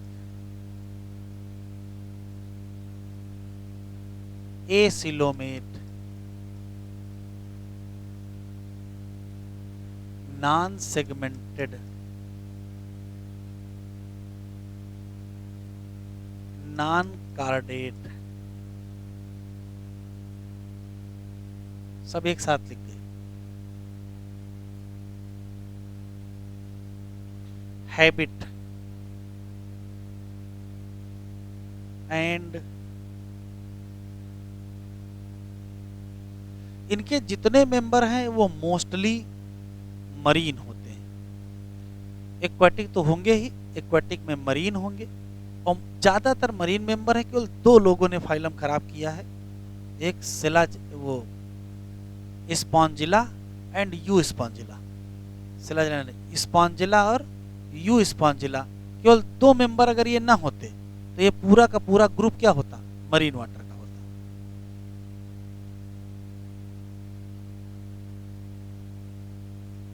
एक्वेटिक होंगे, मोस्टली मरीन होंगे, रेयरली फ्रेश वाटर। दो एग्जाम्पल याद रखने हैं।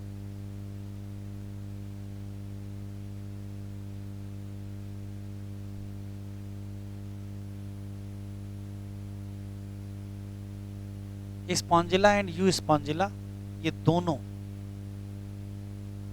फ्रेश वाटर है।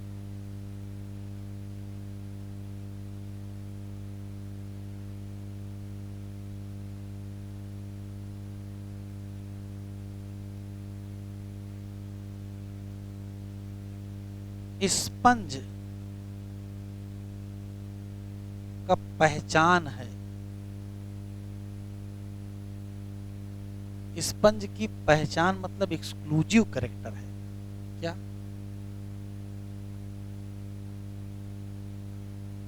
Water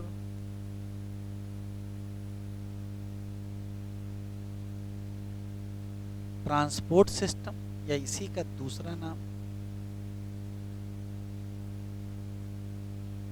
canal system. स्पंज की पहचान है वाटर ट्रांसपोर्ट सिस्टम या कैनाल सिस्टम, जिसमें किसी भी स्पंज की बॉडी को देखा जाएगा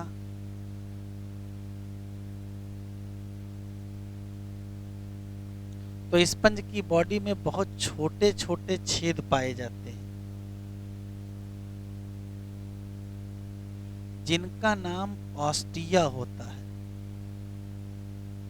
एक बड़ा छेद जिसका नाम आस्कुलम होता है। इसके अंदर बॉडी कैविटी भी पाई जाती है, जिसका नाम स्पंजोसील होता है।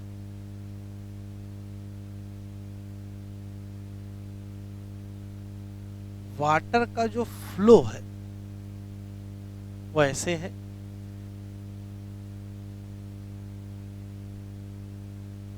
ऑस्टिया से आएगा कहाँ?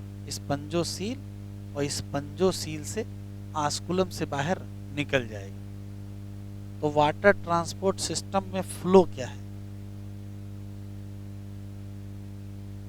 वाटर पहले किसको पार करेगा? ऑस्टिया, फिर कहाँ पहुंचेगा? स्पंजोसील, फिर आस्कुलम, और फिर आउटसाइड। बहुत इंपॉर्टेंट सवाल है। Canal system of sponge for, क्यों? तो ये बताओ, किसी भी एनिमल के अंदर से पानी क्यों बह रहा है? मान लो ये स्पंज है, पानी अंदर गया और बाहर निकल गया, फिर अंदर गया, फिर बाहर निकल गया। शरीर के अंदर से पानी बह रहा है, क्यों? ध्यान से सुनिएगा। ये मान लेते हैं स्पंज है, ये खाने वाली चीज यहाँ है, ये चाहे जितना लार टपकाएं ये यहाँ नहीं जा सकते। क्यों? ये मूव नहीं करेंगे, तो खाएंगे फिर कैसे? एक तरीका है, पानी को अपनी तरफ खींचो, पानी अगर आएगा तो उसी के साथ फूड आएगा, और पानी जब जाएगा तो वेस्ट उसके साथ चले जाएंगे। तो गैदरिंग ऑफ फूड में बड़ा इंपॉर्टेंट रोल है। तो वाटर ट्रांसपोर्ट सिस्टम कहो चाहे कैनाल सिस्टम कहो, कैनाल सिस्टम क्या करेगा? तो कहोगे कैनाल सिस्टम का मेन काम गैदरिंग ऑफ फूड होगा। अब चूंकि पानी आ और जा रहा ही है तो और भी काम ले लेते हैं। क्या? रेस्पिरेटरी एक्सचेंज करवा लेते हैं? नहीं करवा लेंगे, रेस्पिरेटरी एक्सचेंज में भी रोल इसका हो जाएगा। इसी के साथ गैमीट भी आ सकते हैं, तो गैमीट आ जाएंगे तो रिप्रोडक्शन में भी इसका इंपॉर्टेंट रोल हो जाएगा। तो मेन रोल तो इसका फूड गैदरिंग है, बाकी अब चाहे जो इससे काम करवा लो। ठीक। एक और सोचने वाली बात है, ये मान लेते हैं स्पंज है, यहाँ बाहर इसके चारों तरफ पानी भरा है। भाई पानी अंदर आया और फिर बाहर गया, क्यों वाटर अंदर आया? क्या अंदर किसी ने खींचा था? एक सोचने वाली बात है। और दूसरा, फिर बाहर चला गया तो क्या किसी ने अंदर से पंप कर दिया? तो कहने का सवाल है कि कैनाल सिस्टम में वाटर करंट बनी कैसे है? भाई क्या यहाँ टुल्लू पंप इसके अंदर लगा है कि ये पानी खींच रहे हैं, ब्रेक पंप यहाँ लगा है पानी बाहर फेंक रहे हैं, ऐसा तो है नहीं। पानी क्यों अंदर आया और क्यों बाहर चला गया, वही तो लॉजिक होगा। ऐसे किसी एनिमल के अंदर तो पानी नहीं चला जाएगा।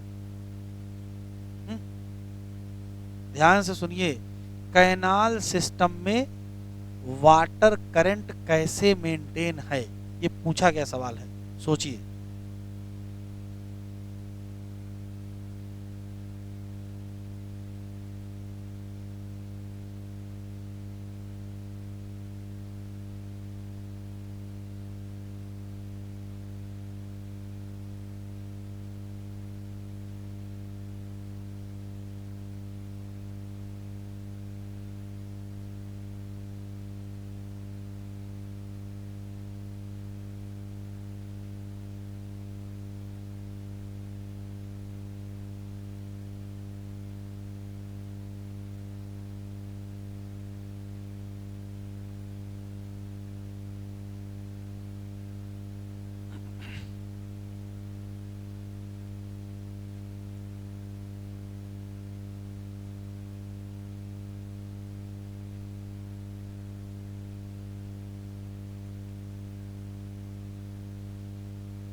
इतना लिख लो तो आगे बढ़े।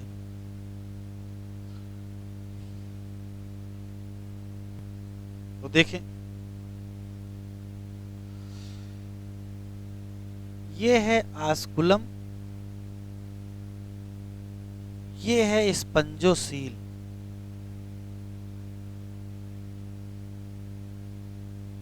देख लीजिए, यहां कुछ सेल पाई जाती है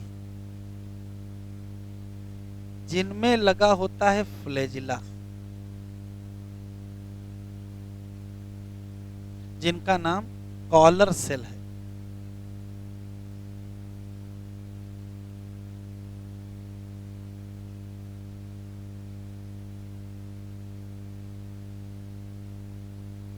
कॉलर सेल या कोइनोसाइट का जो फ्लैजिला है वो ऐसे ऐसे मूव करेगा, तो यहां का जो वाटर होगा वो यहां चला जाएगा, तो यहां जगह खाली होने लगेगी। जैसे जगह खाली होगी वैसे बाहर का वाटर अंदर आ जाएगा। तो वाटर करंट को मेंटेन कौन करता है, तो आंसर देंगे क्या, कोइनोसाइट या कॉलर सेल, जिन्होंने लाइन कर रखा है किसको, स्पंजोसील को, या बाकी कैनाल सिस्टम की और जो कैनाल डिटेल में पढ़ाने गया, यहाँ बहुत सारी और कैनाल होती है, एक्स करंट कैनाल होती है, इन करंट कैनाल होती है, प्रोसोपाइल होता है, एपोपाइल होता है, वो नहीं पढ़ा है।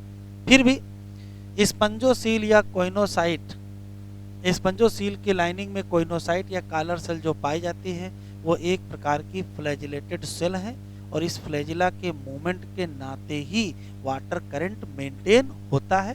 कोइनोसाइट कहाँ मिलेंगी, तो कहोगे स्पंजोसील में मिलेंगी और कैनाल में। तो लिख लीजिए, तो बना लीजिए, तो बढ़िया आगे।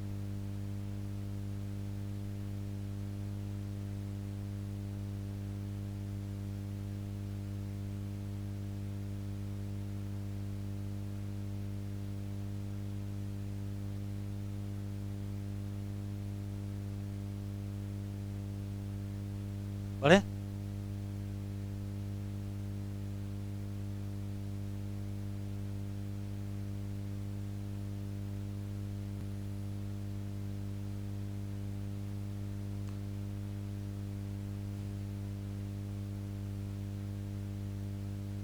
इन कैनाल सिस्टम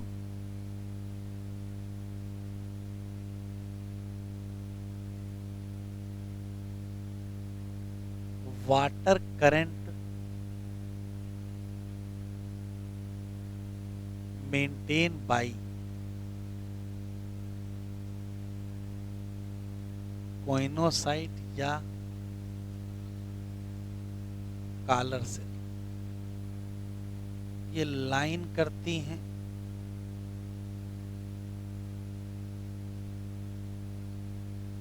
स्पंजोसील को या नहीं, एंड कैनाल।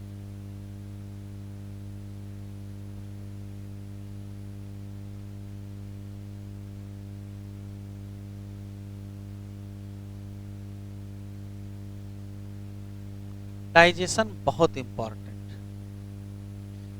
पूरे एनिमल किंगडम में इतना विशेष डाइजेशन कहीं नहीं है। Complete animal kingdom digestion cell के अंदर होता है। अब जब सेल के अंदर डाइजेशन करोगे तब तो इंट्रा सेलुलर हो जाएगा। इंट्रा सेलुलर डाइजेशन सिर्फ यही है। अभी आगे पढ़ोगे सेल एंड डेटा, वहाँ इंट्रा और एक्स्ट्रा दोनों है, वहाँ इंट्रा और एक्स्ट्रा दोनों है। और हम लोगों में सेल के बाहर डाइजेशन होता है, इसको एक्स्ट्रा सेलुलर डाइजेशन कहते हैं। इधर देख लो, ये एलिमेंट्री कैनाल है, एलिमेंट्री कैनाल में ये सेल है। डाइजेशन यहां होता है इस जगह, तो क्या सेल के अंदर होगा? सेल के बाहर होगा, तो क्या कहोगे? एक्स्ट्रा। यहां सेल के अंदर है, तो बहुत इंपॉर्टेंट है। डाइजेशन कहोगे इंट्रा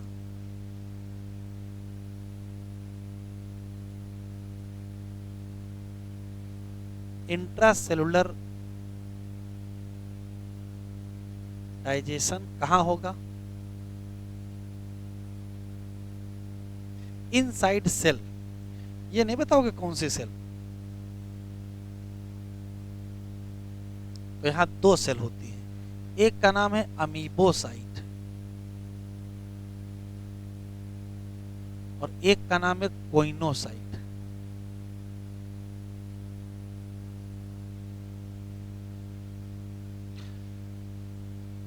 फिर आएगा स्केलेटन।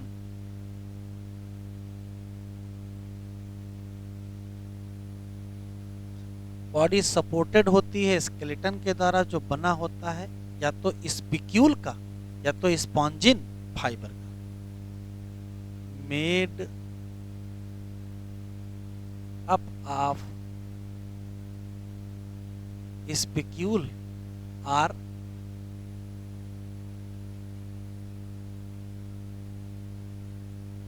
एक अच्छा क्वेश्चन है। पोरीफेरा का आगे जो क्लासिफिकेशन किया गया है, फाइलम के बाद क्लास भी तो होगा, उसके बाद आर्डर होगा, तो पोरीफेरा को जो क्लास में बांटा गया है वो सिर्फ इस आधार पे बांटा गया है कि स्पिक्यूल कौन सा है या स्केलेटन कौन सा है। तो स्पिक्यूल ही आगे बेसिस है।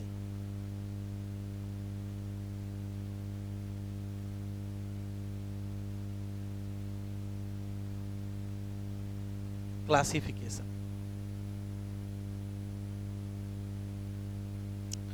फिर आ जाएगा रिप्रोडक्शन।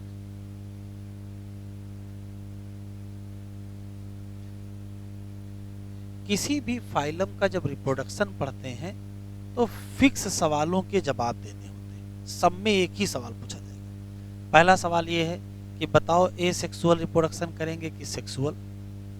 तो कहोगे दोनों रिप्रोडक्शन करेंगे। जैसे कहोगे दोनों, वैसे पूछेगा फिर ए सेक्सुअल कैसे करोगे? तो ए सेक्सुअल रिप्रोडक्शन का जो तरीका है वो या तो बडिंग है या तो जेम्यूल फार्मेशन है। जेम्यूल यहाँ नहीं दिया, इस चैप्टर में नहीं दिया है। एक चैप्टर था 12th वाली एनसीईआरटी में, रिप्रोडक्शन इन ऑर्गेनिज्म, उसमें जेम्यूल का डायग्राम भी बना था और स्पंज में ही होता है, स्पेशली फ्रेश वाटर स्पंज में। तो ए सेक्सुअल रिप्रोडक्शन में या तो बडिंग होगी या तो जेम्यूल फार्मेशन होगा। आओगे सेक्सुअल, सेक्सुअल रिप्रोडक्शन का वही बेसिक तरीका, भाई गैमीट बनाओगे, गैमीट फ्यूज करोगे। अब जब गैमीट बनाओगे तो आपको ये नहीं बताना पड़ेगा कि मेल और फीमेल गैमीट एक ही में बनेंगे कि अलग अलग बनेंगे। तो अगर एक ही में बनेंगे तो बाइसेक्सुअल, और बाइसेक्सुअल को आप हर्माफ्रोडाइट भी कहते हो, और अगर अलग अलग बनेंगे तो यूनिसेक्सुअल। तो या तो बाइसेक्सुअल होगा या तो यूनिसेक्सुअल होगा। अच्छा, गैमीट बनने के बाद फर्टिलाइजेशन भी तो करना होगा। फर्टिलाइजेशन के दो ही ऑप्शन है।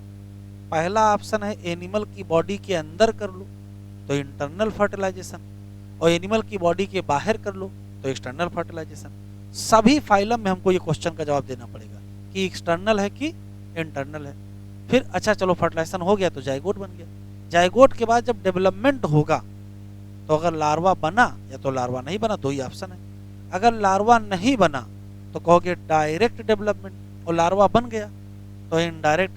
जैसे आपने कहा इनडायरेक्ट डेवलपमेंट है, लार्वा बना, वैसे लार्वा का नाम पूछ लेगा तो लार्वा का नाम बताना पड़ेगा। तो सवाल की सूची बिल्कुल फिक्स है, आपको हर फाइलम में सेम सवालों के जवाब देने हैं, तभी याद हो पाएगा। ए सेक्सुअल करेंगे कि सेक्सुअल? दोनों करेंगे। ए सेक्सुअल कैसे करेंगे, सेक्सुअल कैसे करेंगे? यूनिसेक्सुअल हैं कि बाइसेक्सुअल हैं? एक्सटर्नल फर्टिलाइजेशन है कि इंटरनल फर्टिलाइजेशन है, डायरेक्ट डेवलपमेंट है कि इनडायरेक्ट डेवलपमेंट, इतने क्वेश्चन है, लिख लो।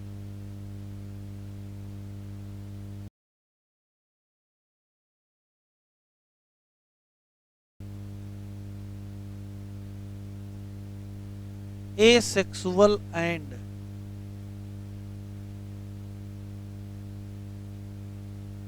सेक्सुअल रिप्रोडक्शन,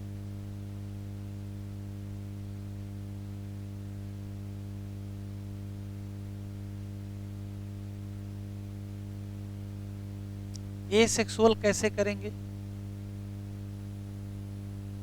फ्रेगमेंटेशन से ना कराओ, बडिंग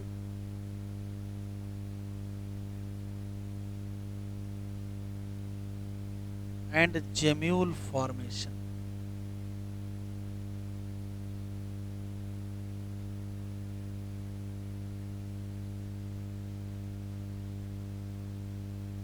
सेक्सुअल में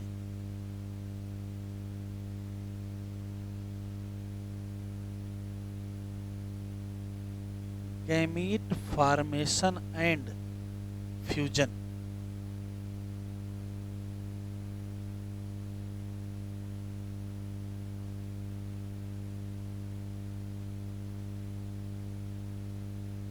बाइसेक्सुअल या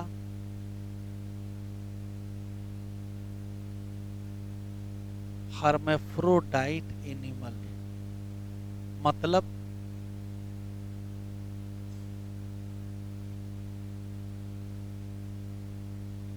egg and sperm form in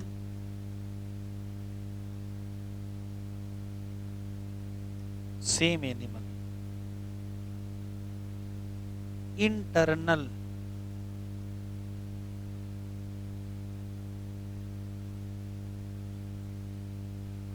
fertilisation, indirect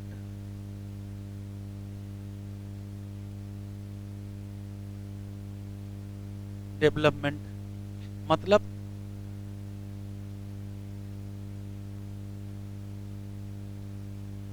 larva formation.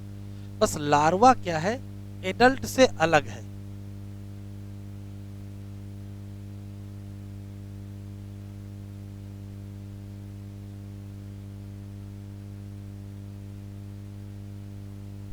Larva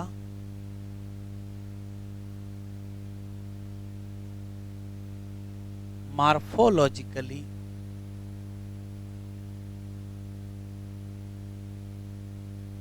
distinct from adult, पढ़ेगा।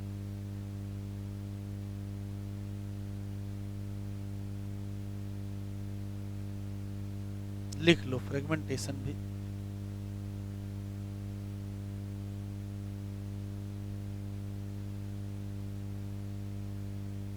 लिख लो, खत्म ही हो गया है। चलो लिखो, अच्छा लिखो अभी कुछ।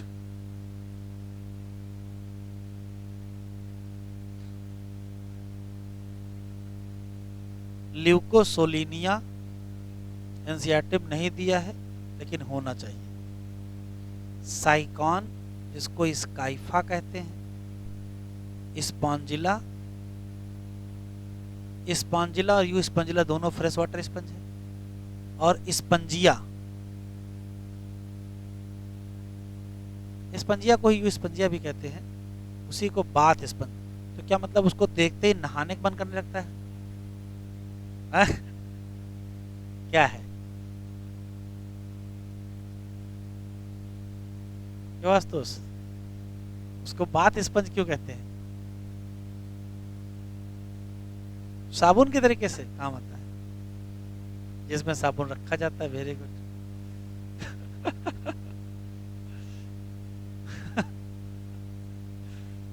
तो साबुन वाला तो वहाँ हम लोग पढ़े थे, उसमें प्रोटेस्ट मोनेरा में पढ़े थे ना, नहीं प्रोटेस्टा में सॉप बॉक्स वहां था ना। पढ़े आगे, अब लिख लो एग्जाम्पल।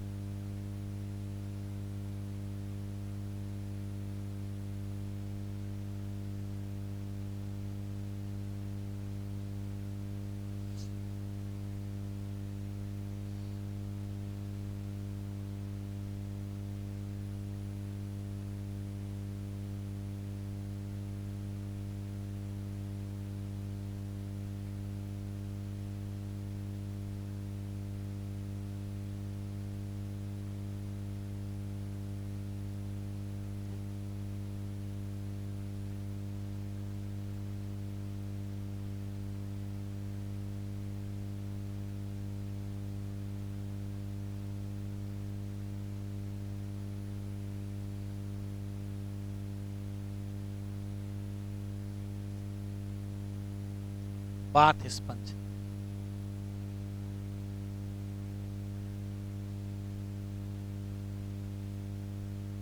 एनसीईआरटी खोलो।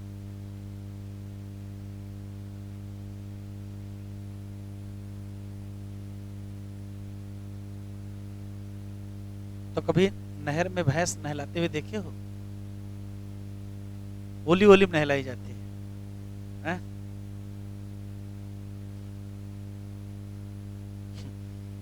चलो एनसीईआरटी लिखो।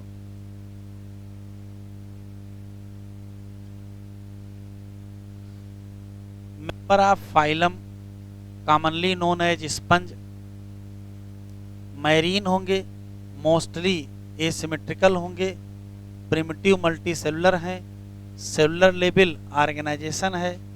ये काम की बात मिल गई। वाटर ट्रांसपोर्ट या कैनाल सिस्टम, जिसमें वाटर इंटर करेगा ऑस्टिया से, कहाँ जाएगा? Central cavity. नाम क्या? स्पंजोसील। वहां से बाहर जाएगा किसके through? Osculum. This pathway of water transport help, ये इंपॉर्टेंट है। इस बार एक क्वेश्चन आया था इकाइनोडर्मेटा का, इस बार ये आएगा, क्योंकि हुआ क्या है, पूछा था इकाइनोडर्मेटा में जो कौन सा पाया जाता है वहां? Water vascular system. क्वेश्चन पूछा वाटर वैस्कुलर सिस्टम किस काम में नहीं आता है? तो कल को जानते हो पूछेगा कैनाल सिस्टम से क्या कहीं होता है, तो उसमें जो आंसर था उसी को यहाँ मिल जाएगा। तो कहाँ कहाँ यूज करोगे? फूड गैदरिंग में, रेस्पिरेशन में, वेस्ट में। कोइनोसाइट या कॉलर सेल स्पंजोसील को लाइन करेगी, और कैनाल।